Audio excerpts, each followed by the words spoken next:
Für die Fraktionslosen Jean-Marie Le Pen. Pour les non-inscrits, Monsieur Le Pen, 4 minutes. Monsieur le Président, vous voici investi pour 6 mois dans la fonction tournante et éphémère de président de l'Union européenne. À l'opposé de la majorité des électeurs français, vous vous êtes révélé comme un européiste zélé, allant même jusqu'à oser représenter, sous la forme à peine différente du traité de Lisbonne, la constitution qu'avec les Hollandais, les Français avaient rejetée en 2005. Las, votre projet vient d'achopper sur la volonté du peuple irlandais. Le traité de Lisbonne est donc caduc, malgré toutes les manœuvres qui chercheraient à imposer aux peuples européens la volonté de la camarilla euromondialiste dirigeante. Jeune député, j'avais, en 1957, voté contre le traité de Rome, première étape d'un processus qui devait conduire, selon ses promoteurs, Monnet et Koudenov-Kalergi, entre autres, aux États-Unis d'Europe. Cette tour de Babel, ne pouvant être construite que sur les décombres des nations, et d'abord de ma patrie, la France, j'en fus depuis l'adversaire résolu. On nous dit que la mondialisation entraîne partout des changements fondamentaux auxquels nous devons nous soumettre. Mais à la vérité, dans le monde, les nations se renforcent, appuyées sur des patriotismes fervents, sauf dans un seul espace, l'Europe, où nations et patries sont bradées, démantelées, démoralisées, au profit d'un projet sans puissance, sans identité, tandis que les vagues migratoires étrangères l'envahissent progressivement et que l'ouverture de nos frontières économiques la livre à la concurrence effrénée du reste du monde.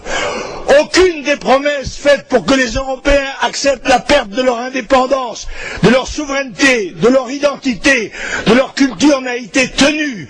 Ni la croissance, ni le plein emploi, ni la prospérité, ni la sécurité. Et c'est l'angoisse qui prévaut à l'orée de la crise systémique qui s'annonce, crise énergétique, alimentaire, financière. D'ici là, il est vrai, le manège médiatique continuera de tourner. Hier, l'Euro de football, le tennis à Roland-Garros, demain, les JO de Pékin, et aujourd'hui, la saga miraculeuse d'une icône, Ingrid, qui rit, qui pleure, qui prie, qui va et vient à votre bras fraternel. Dans votre désir d'être le libertador, vous vous êtes fourvoyé dans la voie de la négociation avec les terroristes des FARC. Mais ce n'est ni vous, ni M. Chavez qui ont libéré la sénatrice colombienne, Mme Bettencourt. C'est le président Uribe qui, avec ténacité, contre la mobilisation générale du progressisme mondial, a remporté une victoire décisive sur le terrorisme criminel.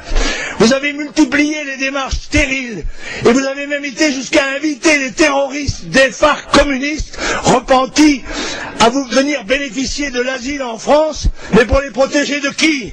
Du démocrate Uribe? Au point où vous en êtes, pourquoi pas les talibans, le Hezbollah ou les tigres tamouls? Vous êtes comme l'amphibène cher à Césaire.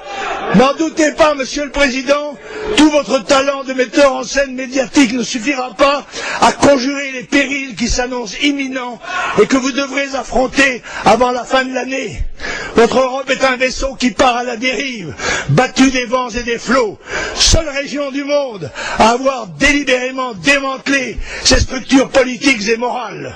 Sans frontières, progressivement envahie par une immigration de masse qui n'en est qu'à ses débuts. Ruinée économiquement par l'ultralibéralisme, socialement appauvrie, démographiquement affaiblie, sans esprit et sans force de défense, elle est vouée au mieux au protectorat américain, au pire à la servitude de la dimitude. Il n'est que temps d'abandonner l'illusion mortelle du fédéralisme et de construire une Europe des nations, unie dans des alliances concrètes, plus modestes sans doute, mais plus efficaces. Les deux échecs de la Constitution et du traité doivent servir d'avertissement. Les peuples d'Europe ne veulent pas de ces projets, ils ne laisseront pas imposer.